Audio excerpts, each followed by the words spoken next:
So this is how it all crashes. Not with a buzzer beater, not with a championship parade, but with a ticket stub. A silent, sharp collapse that echoed louder than any arena chant. One player, one absence, and the entire illusion came shattering down like glass under pressure. Caitlin Clark's groin injury wasn't just a blow to her all-star debut. It was a gut punch to the very foundation the WNBA had just started to build. Overnight, the league's most celebrated event, the crown jewel of the season, turned into a cautionary tale of overdependence, mismanagement, and financial fantasy. What was supposed to be a celebration of league-wide talent became a brutal exposure of reality no one wanted to face. The WNBA needs Caitlin Clark more than it ever dared to admit. The moment the news dropped, Caitlin Clark will not play in the All-Star game. Ticket prices nosedived faster than anyone could react. 1 minute, the cheapest seat in the house was going for $140. The next, a mere $64. Not a gradual dip,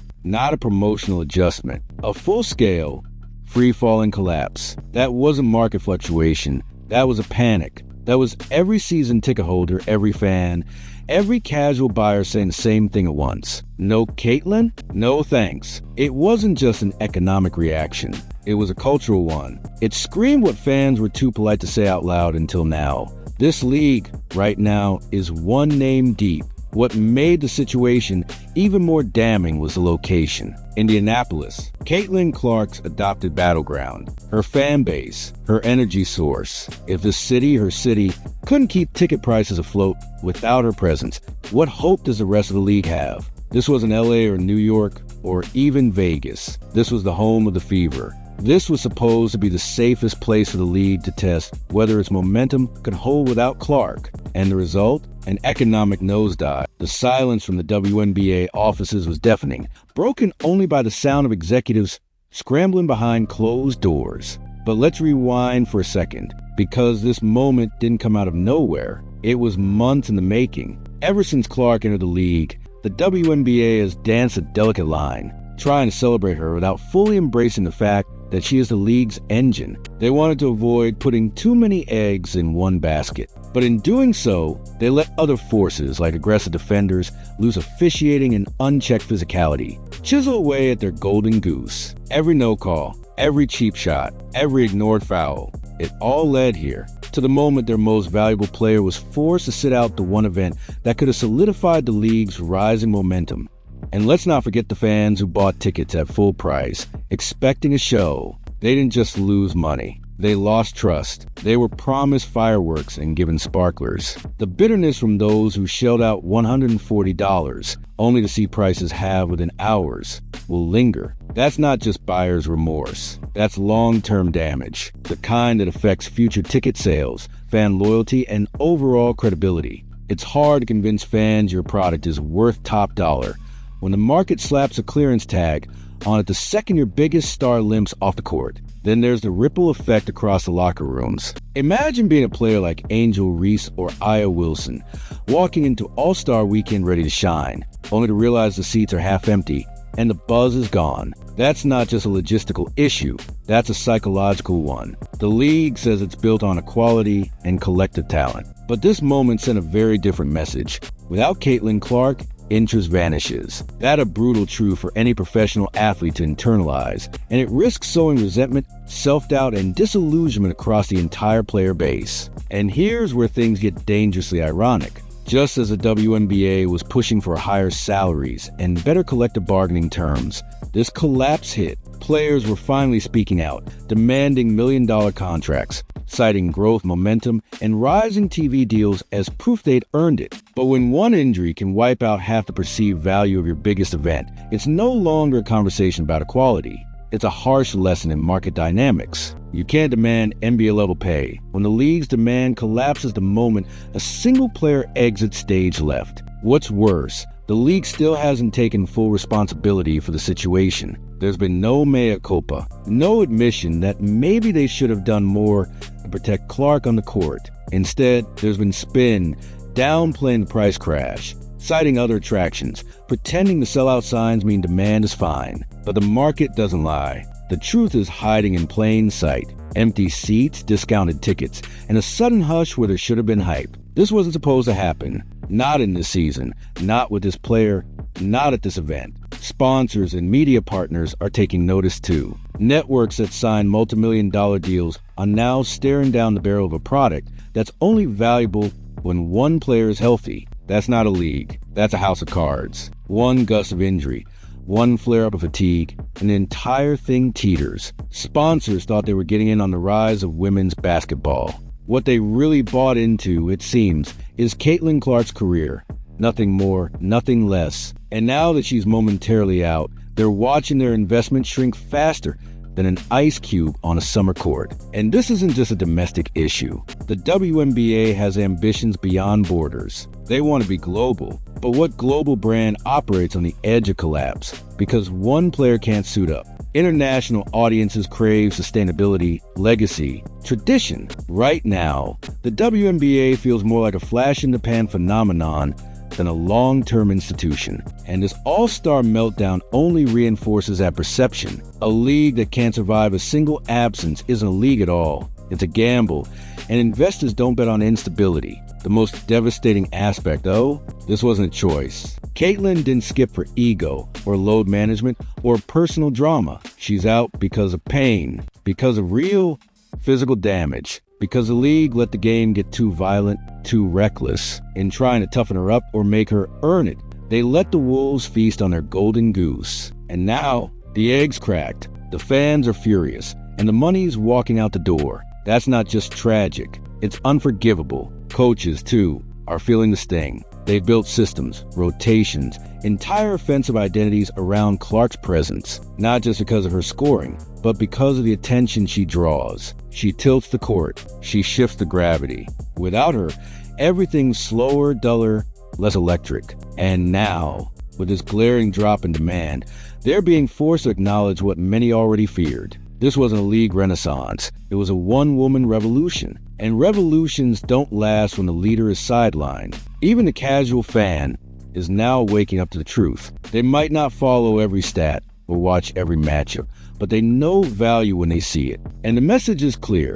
If Clark isn't on the court, they're not in the stands. And that's a death sentence for any league trying to build broad appeal. You can't sustain long-term growth when your audience only shows up for one name. And try and pretend otherwise only makes the fall harder when the truth smashes through the window. And that truth, it's colder than the scoreboard in a blowout loss. The WNBA's most vocal critics didn't need to say a word because the numbers spoke for them.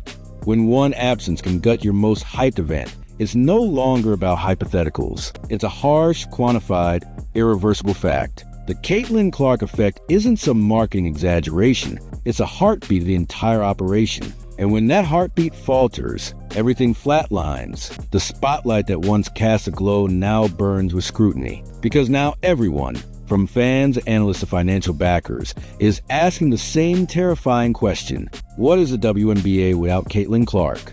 For young players just entering the league, this moment is particularly jarring. They grew up hearing the WNBA was growing, that the momentum was real, that women's basketball was finally arriving. But now, they're faced with a sobering reality. Their careers, their paychecks, their exposure are all tethered to one woman's health. That's not just unfair, it's unsustainable. How do you build confidence when the ecosystem you're part collapses without its centerpiece? These rookies didn't sign up to be background dancers in the Caitlin Clark show. But that's exactly what the marketplace has labeled them. The psychological weight of that realization could linger far longer than any injury. For players who have spent years mastering their craft, building their brands, grinding through overseas schedules just to make it here, the sting of being seen as secondary hurts. It cheapens a collective. And yet, the numbers don't lie. This wasn't a fluke. This wasn't a coincidence. This was a market revealing its unfiltered truth.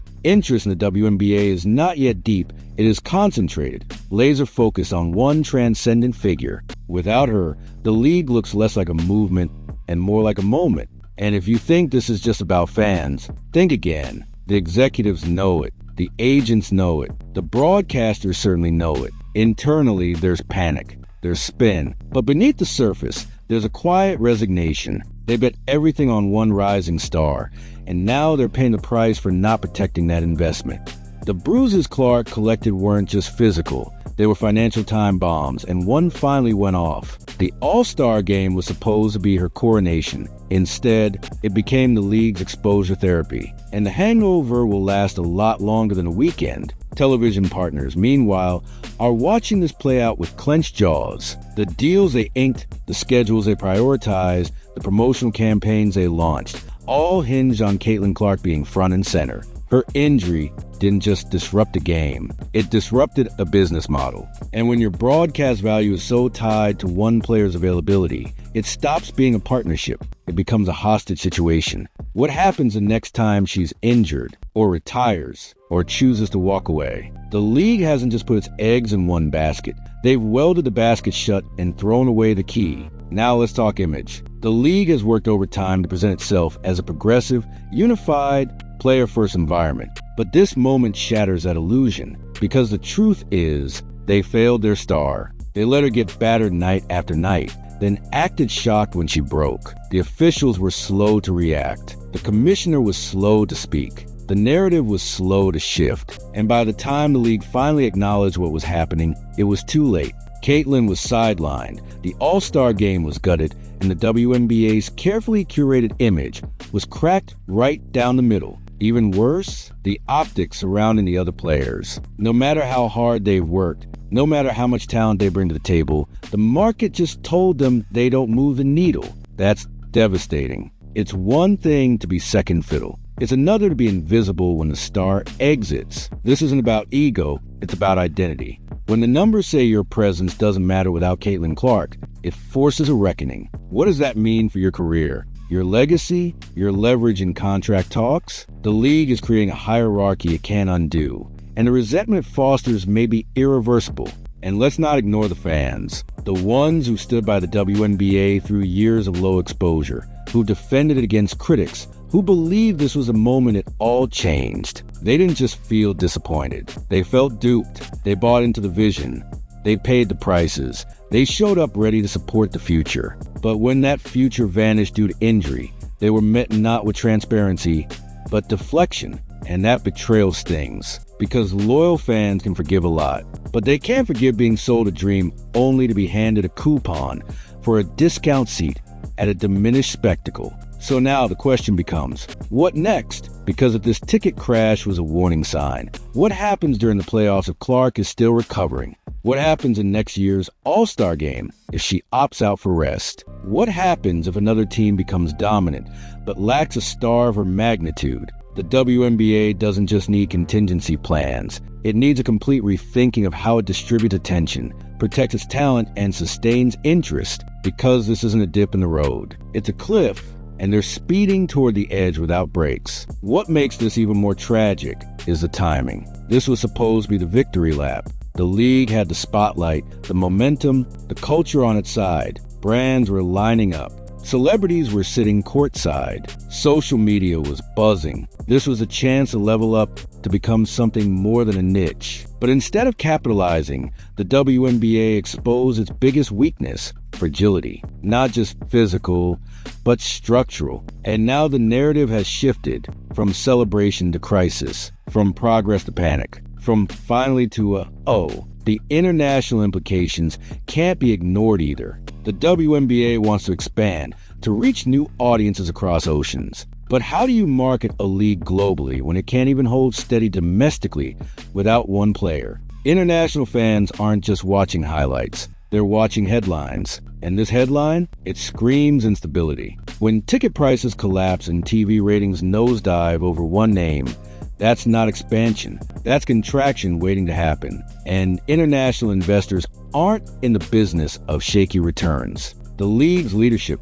now stands at a crossroads. They can either double down on denial, pretending everything is fine, that this is just a blip, or they can face the fire and admit the truth. They need to diversify their appeal. They need to build up more stars. They need to balance the spotlight. And most importantly, they need to protect the players who keep the lights on. Because if Caitlin Clark doesn't feel safe on the court, she won't stick around. Doesn't stick around, neither will the fans, the sponsors, or the media money that currently keeps the league afloat. Caitlin Clark's injury was the match. The ticket collapse was the smoke. But make no mistake, the fire has been burning for a while. underinvestment, poor officiating, inconsistent marketing. It all led here. This is what happens when you fail to recognize your most valuable asset until she's in a walking boot. This is what happens when you pretend a collective will carry you, but you've only promoted one name. This is what happens when a movement becomes a monologue. And now the silence in those half-empty seats says more than any highlight reel ever could. So here's the brutal truth. The WNBA isn't facing a Caitlin Clark problem. It's facing a WNBA problem, a credibility problem, a consistency problem, a leadership problem. And until those problems are addressed with the same urgency they use to chase sponsors, the league will remain in limbo, forever one twisted ankle away from irrelevance. Fans deserve better. Players deserve better. And Caitlin Clark, the very woman who gave this league its first true taste of global relevance, deserves a league that treats her like more than just a temporary headline. Because if this moment proved anything, it's that the WNBA has been living on borrowed time. And the clock? It just hit zero. This isn't just about money. It's not about momentum. The WNBA was finally on the cusp. More headlines, more clips, more social buzz. But momentum is fragile. Lose it once, and it's almost impossible to get back. And this ticket collapse didn't just stop the train, it sent it off the tracks. The All-Star game was supposed to be the proof point, the celebration, the exclamation mark. Instead, it's become a cautionary tale etched in red ink and empty seats. The long-term implications? Devastating. Regular season games without Clark will now be under a microscope. Will prices hold? Will fans come? What happens in the playoffs if the Fever fall early or she misses more time? Every future marketing push, every TV deal, every sponsorship will be viewed through the lens of this moment. The ticket collapse wasn't a blip, it was a warning flare. And the smart money is already backing away slowly. The players who once felt like they were part of a movement now feel like passengers on someone else's rocket ship. That's the cruel twist. For all the empowerment, unity, and shared progress the league preaches, the numbers told a different story. You're only relevant when Caitlin's in the spotlight, and when she's not, the stage empties. That's not a team sport. That's a solo act. And the curtain just fell. So here we are, standing in the wreckage of what was supposed to be a breakthrough moment. The All-Star game without Caitlin Clark didn't just lose its sparkle, it lost its soul. The WNBA now faces a critical choice. Keep pretending the problem isn't there, or face it head-on, admit the missteps, and finally start building a league where no single player holds a fate of the entire product. Because if this moment taught us anything, it's this. When your star goes down and your value gets cut in half, that's not an event, that's a reckoning.